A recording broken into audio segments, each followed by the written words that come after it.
and welcome to this week's coaching video for those of you who are going to be facilitating an off-campus small group through Dayspring's ministry. If you're going to be hosting and facilitating your small group the week of September the 7th, this video is designed to help you with that time. I'm going to be guiding you through this week's discussion guide, kind of point by point, and getting you ready to lead your group. So if you'll go ahead and grab that sheet, the Going Deeper sheet for September the 7th, I'm going to be talking you through it point by point, giving you some things to think about, and even some additional things that maybe you may add to the discussion when you facilitate your small group. So go ahead and grab that and grab a pen, and let's get going. Let me tell you a little bit about what we're going to be talking about in the general flow of this small group discussion. You and your group are going to be talking about temptation. And the reason you're going to be talking about temptation is because this is a complement to the Sunday sermon. On Sunday, we're going to be studying Genesis chapter 3, which is Adam and Eve and what transpired in the Garden of Eden with the fall of man. So obviously temptation is a big part of that story. You and your group are going to be exploring temptation and exploring how do we overcome temptation. So that's what this small group lesson is all about. Now, as we get ready to talk about that together through this handout, let me share an illustration with you. And this may be an illustration that you decide to use in your small group discussion. It has to do with the classic story of the Odyssey, the classic novel, the Odyssey. In the Odyssey, you have Odysseus, and Odysseus is getting ready to make a journey by sea, but Odysseus knows that in his travels, he's going to encounter a problem. He's going to encounter what's called the sirens. The sirens are out in the ocean, and the sirens call out, thus the name sirens. The sirens call out to the sea travelers. And their call is just intoxicating. It lures people in. It draws people in. Well, the sirens, as they call out to the sea travelers are drawn to their voice and eventually off course where they're killed. Well, Odysseus knows that this is going to be a problem. So here's what Odysseus does.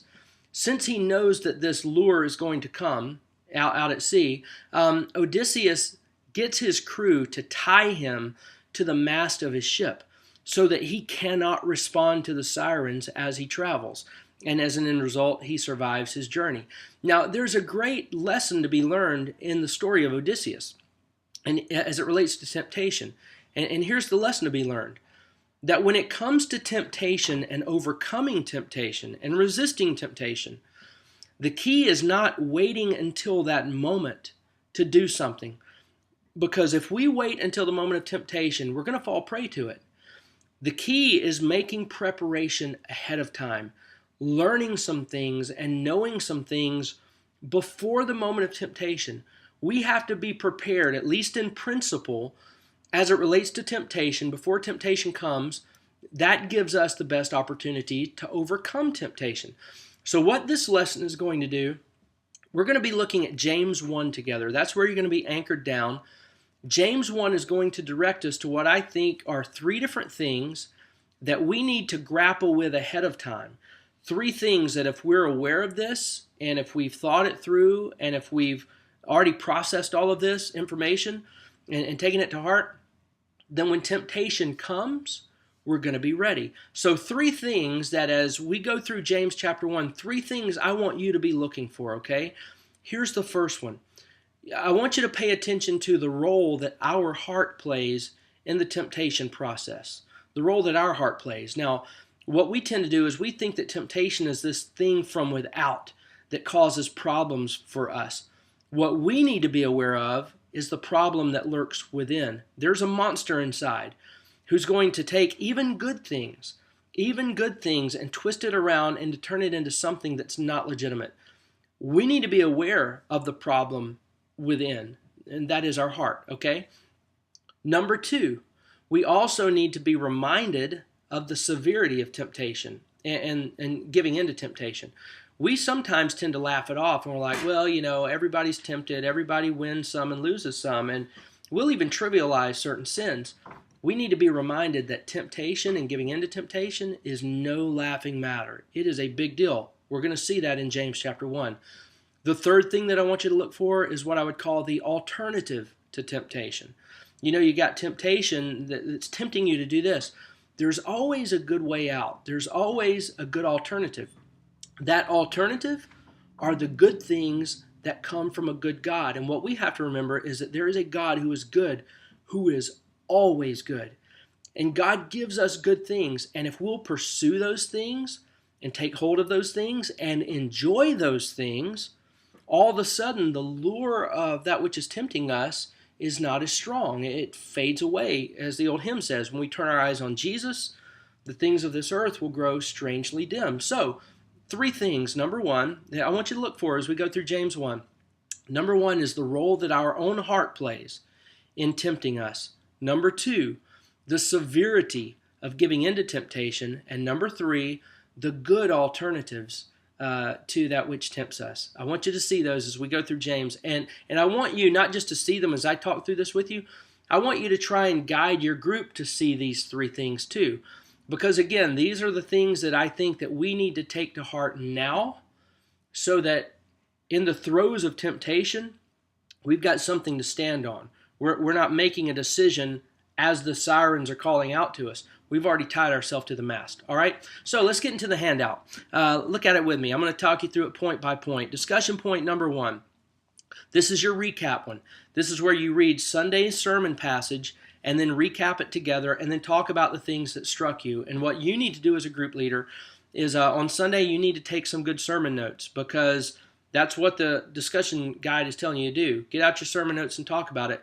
You need to make sure that at least one person took some good notes that you guys can use for discussion. So if no one in your group takes good notes, or if they forget to bring them with them, which happens a lot in group time, at least you can know somebody's going to have a set of notes that will help you get the ball rolling with discussion point number 1. Discussion point number 2. This is where we're going to get into James chapter 1. Look at it with me. It says, read James 1 verse 13. Let me read that to you. Listen to it.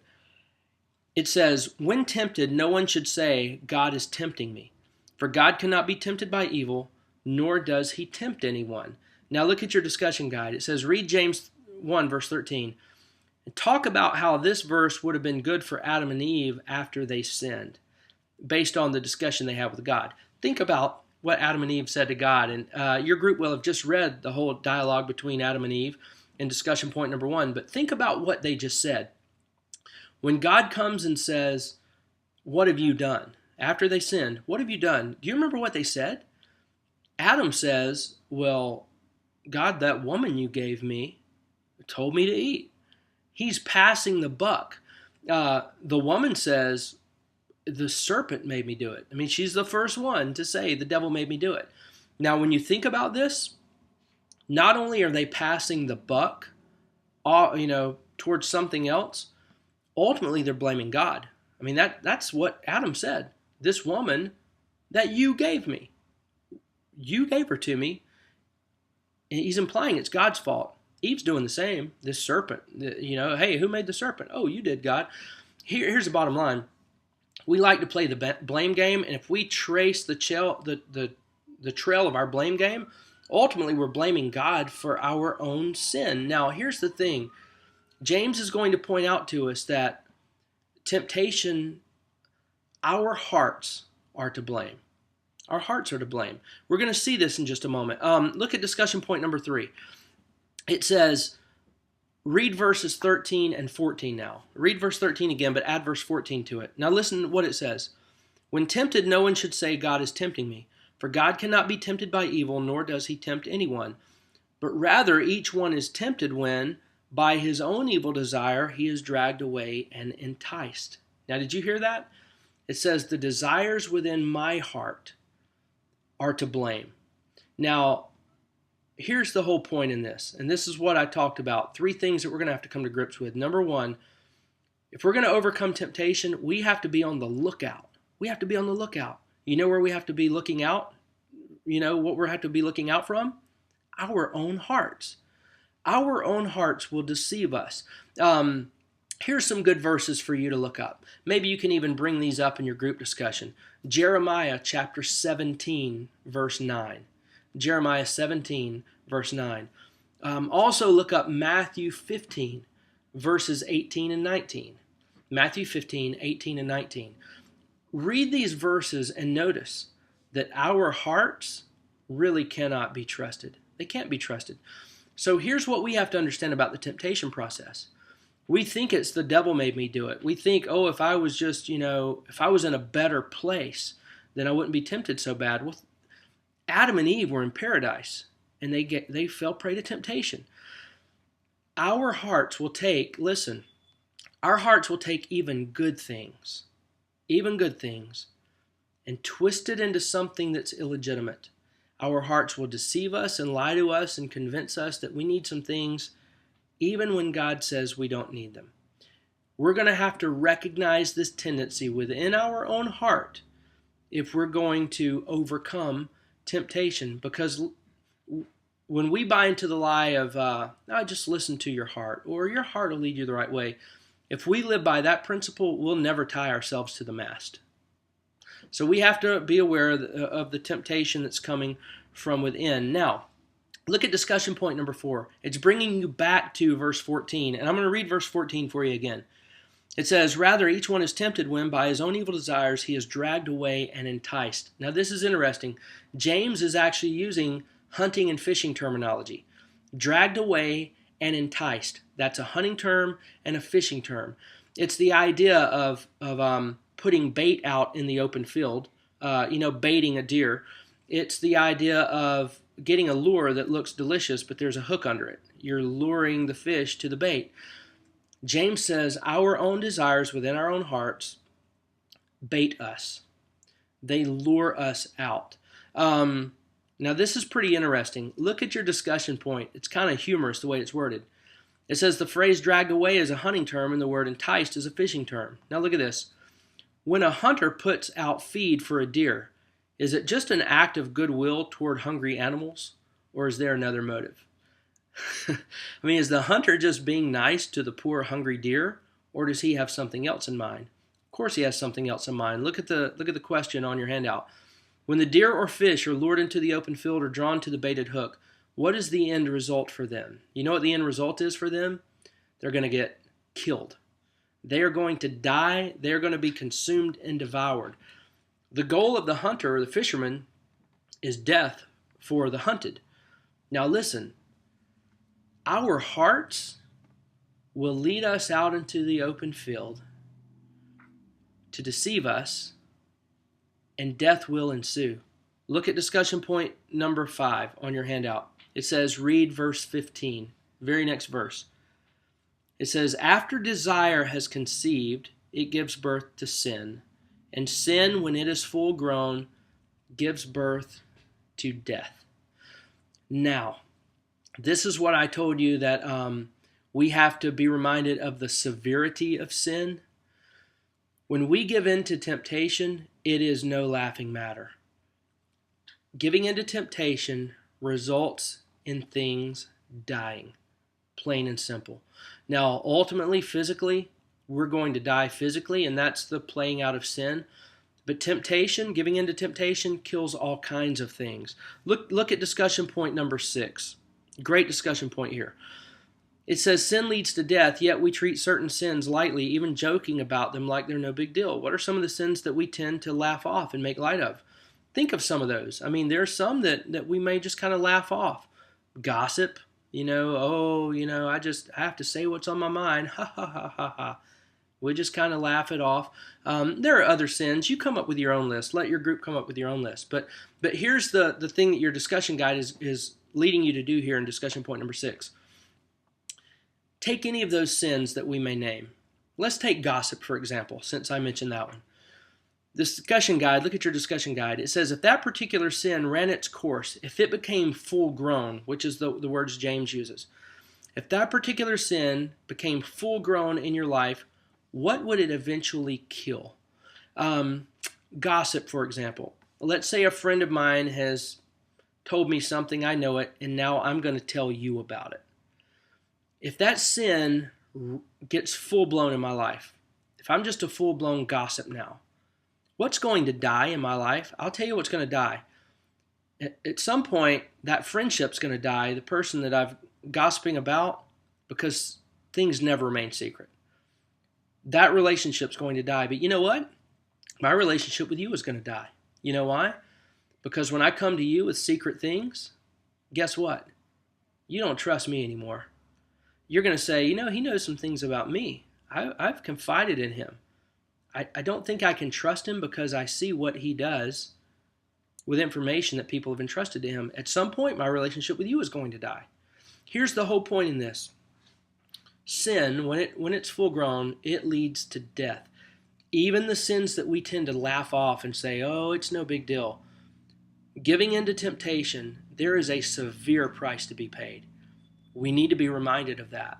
The little sins, quote unquote, or the big ones, there is a price to be paid. We need to be reminded of that. Okay? Now let's move on. Number 8. Now you're going to see in discussion point number 8, now you're going to see, or discussion point number 7, you're going to see that alternative to sin that we talked about, the alternative to temptation. Verses 16 through 18 is what it's telling us to read here. Look at this. I'll read it to you.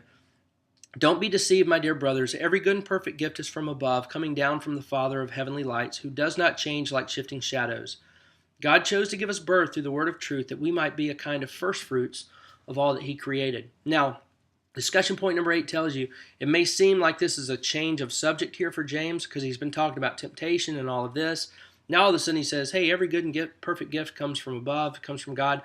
James isn't shifting gears. He's showing us the alternative to the temptation that we have. And the alternative is the good things that God gives us, the way God intends for us to enjoy them. That's why he mentions the word of truth. You see, relationships are good, but relationships can become a temptation. We have to view relationships the way that God defines them and the way God prescribes them. There are all kinds of things that can be good, recreation, food, sex, all kinds of things that can be good, but we can use them in ways that are not good. What this is pointing us to is this. Take what God gives us, the way that God gives it to us, and enjoy that. And when we will enjoy those things that way, we'll find that they are very good, very satisfying, and it will take our attention away from that other temptation. Like the old hymn says, when we turn our eyes upon Jesus, the things of this earth will grow strangely dim. So, you see in this James 1 passage that we read, we see that there are some things that now we can embed into our hearts and minds that will help us overcome temptation when it comes. We can know that our hearts are going to deceive us and not tell us the truth. We can know that giving into temptation is going to bring a price tag that we don't want to pay. And we can know that God has better things out there for us that we will actually enjoy even more. If we'll go ahead and believe those things now, learn those things now, believe those things now, then when we find ourselves out to sea and the sirens are calling out to us, guess what? We're going to be able to be anchored down and say, you know what? I'm not going for that. This brings us to the end of our handout. Discussion point number 9 just says to read the memory verse and to seek to memorize it. Let me read it to you. 1 Corinthians 10 verse 13. No temptation has seized you except what is common to man, and God is faithful. He will not let you be tempted beyond what you can bear. But when you are tempted, he will also provide a way out so that you can stand up under it. Hey, thanks for listening in. I hope you have a good small group time, and I hope that the things that you learn give you that escape hatch that you can stand up on when temptation comes. Hey, God bless you. We'll see you Sunday.